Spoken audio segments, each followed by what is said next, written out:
Jy kan die plek inneem. Broer en suster, ons skriflesing van môre kom uit Efesiërs hoofstuk 3. Ons gaan daar saam lees vanaf vers 14 tot 21.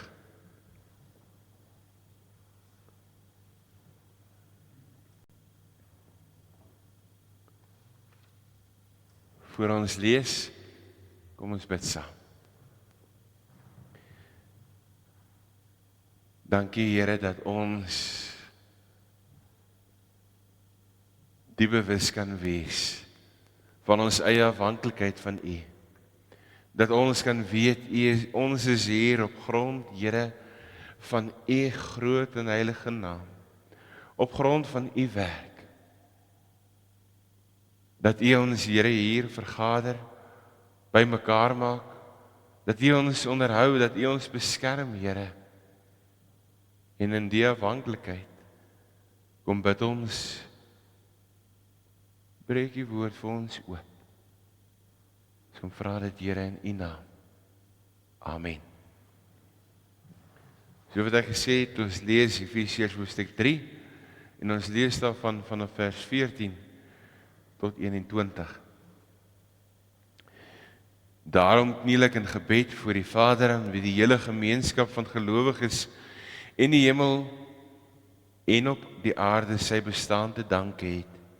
Ek bid dat hy deur sy Gees uit die rykdom van sy heerlikheid aan julle die krag sal gee om innerlik sterk te word, dat Christus deur die geloof in julle harte sal woon en dat julle in liefde gewortel en gegrondves sal wees. Mag julle in staat wees om saam met al die gelowiges te begryp hoe wyd en ver en hoog en diep die liefde van Christus strek. Mag julle sy liefde ken, liefde wat ons verstand te bowe gaan. Mag julle heeltemal vervul word met die volheid van God. En omdat deur sy krag wat in ons werk magtig is om oneindig meer te doen as wat ons bid of dink. Aan hom kom die eer toe in die kerk deur ons verbondenheid met hom. Christus Jesus deur al die geslagte heen tot in alle ewigheid. Amen. Tot sover ons skriflesing van môre. As ons dink in die gedeelte, as ons kyk na die boek van Efese of van Efesiërs, het ons so rukkie terug Efesiërs 1 gelees, die eerste gebed van Paulus vir hierdie gemeente. Hier lees ons waar Paulus die gemeente verder kom toebid, dat hulle iets verstaan van die liefde wat God vir hulle het. Dat hulle iets sal begryp van God wat by hulle teenwoordig is, en dat hierdie Here, hierdie God, vir hulle die krag, die genade en sy teenwoordigheid kom gee. En die vraag is, as ons na vanmôre kyk, besef ons, weet ons regtig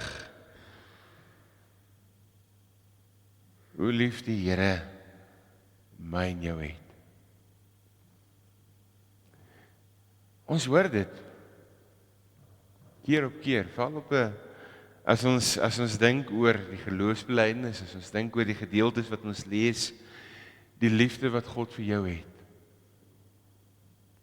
Ons hoor Johannes 3 vers 16 weer klink in ons ore. Maar besef ons die impak? Besef ons wat dit gevra het? As ons, voordat ons verder gaan, wil ek myself eers hier onderbreek. Ek wil 'n storie vertel. Die storie, 'n Amerikaanse oorlog, Amerika teen Vietnam. En almal het al die films, die flieks wat daar was, al heel waarskynlik gesien. Baie keer is so 'n bietjie aangedik. Nou maar, hierdie storie wat vertel word vertel as 'n ware verhaal. En dit gaan daaroor dat daar dogter of dat Amerika wil in hierdie oorlogverhaal wil hulle op 'n manier vir die Vietnamese oorlog so 'n bietjie tot stilstand skit. En hulle val 'n dorpie aan en toe die soldate nou deur beweeg, al wat hulle toe nou kry, of wat 'n nood was 'n sien boetie en 'n sussie. En inderdaad, en hulle vat toe hierdie twee kindertjies met die helikopter na die veldhospitaal toe. En daar probeer 'n suster wat so 'n bietjie Vietnamees kan praat, vir hierdie dogtertjie verduidelik, haar boetie is ernstig beseer en hulle het nie vir hom die regte tipe bloed nie. Al wat gaan help of wat dit wat moet help of wat kan help is 'n bloedoortapping. En hulle gaan nou vir haar somme, want sy dieselfde bloedtipe gelukkig. En hulle gaan nou vir haar gebruik om boetie aan die lewe te hou. Die dogtertjie is toe vir 'n oomblik, kyk sy alles met sulke groot oë aan. En sy sê toe sy stem toe in. En so rukkie later raak sy flou. En die storie gaan aan. Die boetie se operasie is toe 'n groot sukses. En die volgende oomblik, so rukkie later, toe kom die dogtertjie weer by. Toe sy weer reg is daar 'n suster wat redelik vlot Vietnamees kon praat. En hulle vra toe vir haar, en sy kyk alles toe weer met groot oë aan. Met groot verwarring vee sy haar oë uit.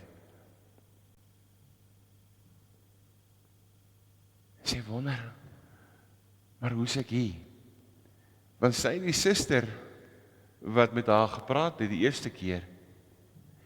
En sy verstaan dat sy, as sy nou haar bloed laat oortap, dat sy sou sterf.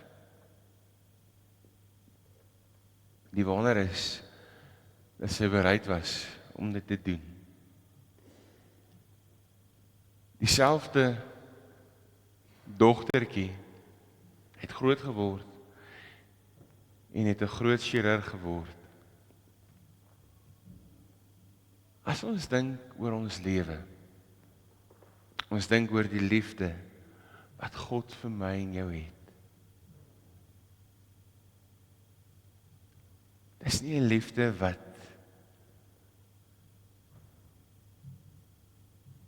aanstoot gee nie. Dis nie 'n liefde wat egosentries is nie. Dis 'n liefde wat bemoedig. Dis 'n liefde wat inspireer. Dis 'n liefde wat ons hele mens wees as te ware kom verander. In die tyd wat ons leef, in hierdie wêreld wat ons leef, het ons nodig om weer vir 'n oomblik stil te staan by Efesiërs 3. Paulus kom bid hierdie gebed vir 'n gemeente wat vervolg word. Wat heel waarskynlik daar iemand is wat sê, maar hoor jy, is dit regtig die moeite werd wat ons besig is om te doen? Is dit regtig die moeite werd om hierdie Here te volg wat julle aanbid? Want kyk wat gebeur. Julle vriende gaan weg, julle vriende verdwyn, elke dag is daar iemand niets wat in die tronk gesit word. Paulus kom bid dat ek en jy hierdie gemeente deur God se Gees sal besef eerstens dat ons innerlik sterk word om wat te doen. Dat ek en jy innerlik versterk sal word om die kragtige werking van God in ons lewe te begryp. Dat daar waar ons gaan, ons die grootheid van God kan raak sien. Daar waar ons gaan, ons die grootheid van God in ons lewe, sy teenwoordigheid, deur sy krag wat in ons werk, kan uitleef. Mag ons broer en suster, daar waar ons gaan, die teenwoordigheid en die liefde van God in ons lewe uitleef. Mag ek en jy, soos wat Paulus vir hierdie gemeente toebid, in staat wees om saam met al die gelowiges te begryp hoe wyd en ver en hoog en diep die liefde van Christus strek. Mag ons hierdie liefde van die Here Jesus vir jou, mag jy dit ken. Mag jy dit besef. Mag ons dit raak sien in ons lewe, daar waar ons gaan. Amen. Kom ons sluit die oë, dan bid ons saam. Here, ons kom dankie in hierdie oggend vir u groot genade. Ons kom dankie, Here, vir die prys wat u ter wille van ons elkeen betaal. Dit wat u vir ons elkeen kom gee het, Here, 'n kans, 'n geleentheid om met u in 'n verhouding te leef. Dankie, Here, dat u ons altyd nader trek, dat u ons kom toevou in u teenwoordigheid. Dat u ons, Here, as ons na ons eie lewens kyk, in daai diepste, moeilikste oomblikke nie los nie. Here, mag ons bewus wees, mag ons dit uitleef tot eer en verheerliking van u naam. Amen.